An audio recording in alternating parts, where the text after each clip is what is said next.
Ngayon, ang presidente naman ang guguluhin. Pero ako mismo, katayong lahat dito, handa kami lumaban sa inyo. Huwag nyo kami takot-takuti sa mga salita-salita ninyo. Handa kami kahit saan. Subalit, ngunit, naging malagim sa mga taong namatay na pinaghinalaan, namatay na walang hustisya, walang search of warrant, sila ay pinatay ng ganon-ganon lamang. Kaya, almost nasa 6,000 katao ang namatay sa EJK, extrajudicial killings. Ito, lahat ay walang hustisya. Mahal namin Presidente, BBM, ang nais namin ay hustisya! Hustisya! Hustisya!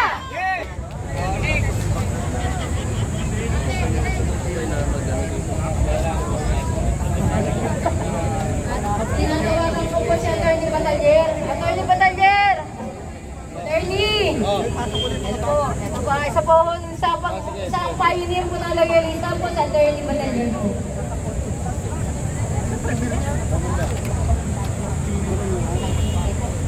Magandang umaga po sa inyong lahat, mga kaloyalista. Yes, magandang umaga rin. Pag-upo ng ating Pangulo, ipinangako natin na ipagtatanggol natin ang kanyang posisyon hanggang sa kahuli-hulihan ng kanyang termino.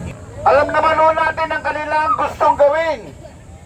Patalsigin ng Pangulo, tandaan po natin, ang formula ay ginawa na nila noon kay Pangulong Estrada.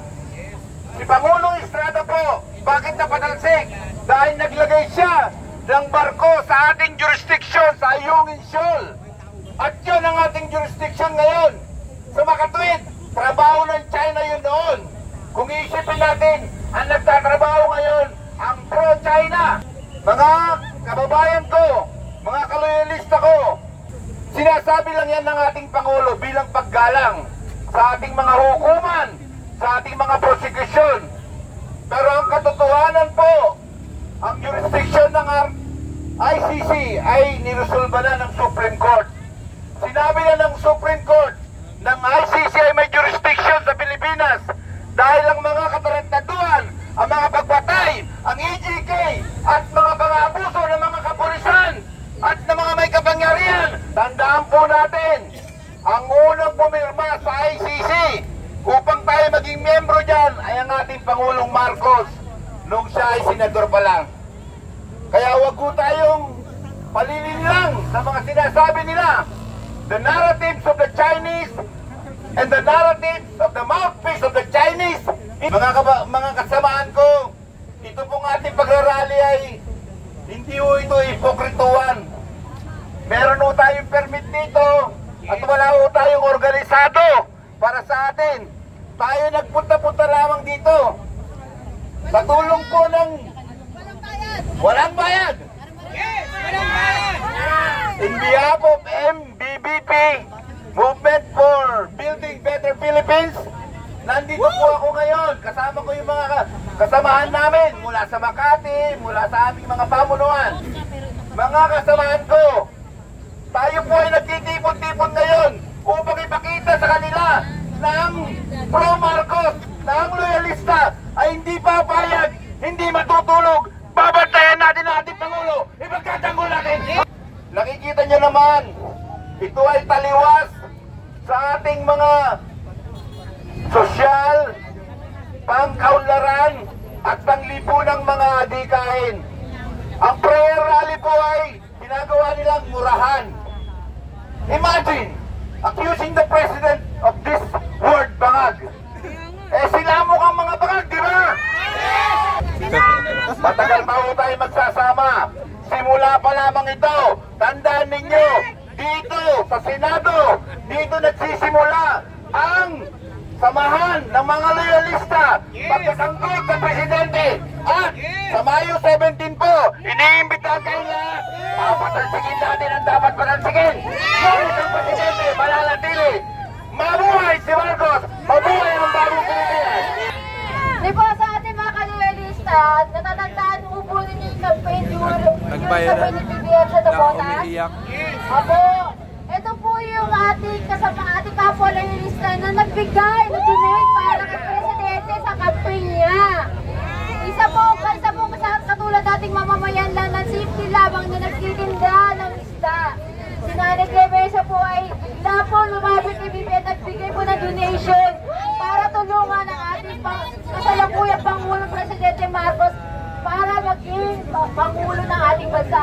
So yun po lang po, natuwa po ang ating Pangulo, kaya po sa sobrang katuwaan po niya, binalit po niya yung pera kay Nanay Clemesa bilang. Pero isang malaki pa sa salamat talaga yung ginawa po ni BBM para kay Nanay Clemesa sa pagsulong. So ito po ulit po, mga kapwa-karilista, papakilala ko po sa inyo ulit si Nanay Clemesa po. Saan nabotas po? Clemencia, hindi Julicia! Magandang umaga po sa inyo lahat. Malakas pa ang boses ko kasi tendera ako ng isda. Mas malalakas pa ang boses ko para sa pagtatanggol sa presidente natin, BBM. Bato-bato sa langit, ang matawaan ay magpagalit. Hindi daw mananalo si BBM dahil daw sa kanila. Mahiya kayo sa mga sarili ninyo. History na ang mga loyalista. Marami na kami pinagdaanan laban. Kayo, mga tahi lang kayo. Tama! Ang tayo, hindi dapat! Oo, tama Iwasan ang mga tayo! Ha? Iwasan ang mga tayo! Tama ka! Tama ka! Mabaho yun. Isip ko sa buhay natin. Julicia, tuloy! Maraming buhay na pinatay ko pa na. Bigay mo din! Bigay mo yung mic! Sinundan pa po na niya. Bigay mo. Sinundan pa niya ng mga COVID na yan na nakipagsumbatan sa mga inject. Ngayon, ang presidente naman ang guguluhin. Kami mga loyalista rito, pero ako mismo, katayong lahat dito, handa kami lumaban sa inyo. Huwag nyo kami takot-takuti sa mga salita ninyo. Handa kami kahit saan. Hindi na kayo makakatikim ng boto namin sa 2028. Wala na. Ang layunin po natin dito, ang pinaglalaban po natin ay para po sa layunin ng ating presidente. Napakaganda po ng kanyang mga adikain. Kayo dapat mawala kayo dito sa Pilipinas eh. Kayo nang gugulo dito. Tahimik na lahat na dati namin nagiging kalaban ng mga kakamping, mga ginawan. Bakit? Kumakampi sila ngayon sa presidente BBM dahil nakikita nila ang magandang mga adikain ng presidente. Diba? Ibigay na sa China. Si First Lady Liza Araneta, ginagawa ninyo ng kwento. Meron ding Inday Clemencia ng nabotas. Ang namin tagtanggol ang aming presidente BBM. Maraming salamat sa mga nag-like mga kabayan. Like po mga kabayan, Kami mga bayaran. po natin. Kami pa nga pong namimigay eh. Kakainin na lang namin, bibigay pa namin sa kapwa namin. Kung tutusin nga dapat, magdadala sana ako ng isda dito kahit napakarami nyo. Hindi kaya na sasakyan namin. Pasensya na po kayo talaga. Huwag kayo mag-alala. Kung ano yung abot na kami makakaya mga loyalista, pagkaka-ano po natin, pagkakatawag dito, pagkakasayin po natin. Basta wala pong magmamawala pong titikim na kahit piso po sa mga loyalista. Mga senador na panira sa presidente, BBM, lumayas kayo dyan.